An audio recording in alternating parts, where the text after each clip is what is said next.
ඇත්තෙන්ම ආණ්ඩුව චුත්ත ලෙස පහර ගැහුවා කියලා කියන්න පුළුවන්. කැකුන්දෙනිය කාරක සභාව ඡන්ද මධ්‍යස්ථානට ප්‍රාදේශ සභා සභාපති උදේ ඉඳලා මුළු දවසම හිටියා.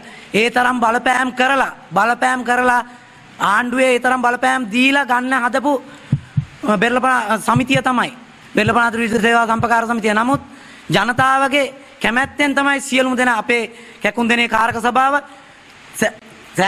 නොමක ලෙස බලපෑම් කරා. අනේක ලෙස බලපෑම් කරා. මොකද මේ අවුරුදු 20ක් විතර මම මහසභාවේ එක් වෙලා හිටපු කාලේ දේශපාලනේ කවදාවත් ගෑවුන්නේ නැහැ. දේශපාලනයක් කියලා ආවේ නැහැ. විවිධ මතධර්ම දේශපාලනකයෝ හිටියා මෙතන. නමුත් එක පොකුරට ගියේ හිටපු සභාපතිතුමා උපසභාපතිතුමා මහසභාවකයෝ සමග සුහදව ගියේ. ඒත් ඊයේ නෑ කියනවනම් මම අභියෝග කරනවා, මම පෙන්නනවා, වීඩියෝත් එක පෙන්නනවා. බස් වලින් ගෙනල්ලා කැකුන්දෙනිය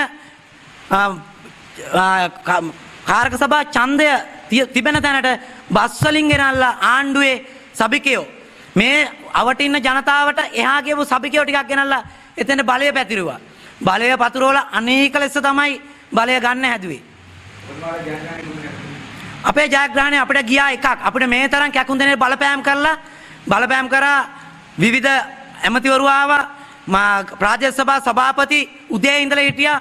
මන්ත්‍රීවරු හිටියා. එච්චර බලපෑම් කළා. අපි 9න් 8ක් අපි ගත්තා. 9න් 8ක් ගත්ත එකක් ගියා. අපිට මේ තරම් බලපෑම් කරලා තියෙද්දි අපි 9න් එකයි දුන්නේ.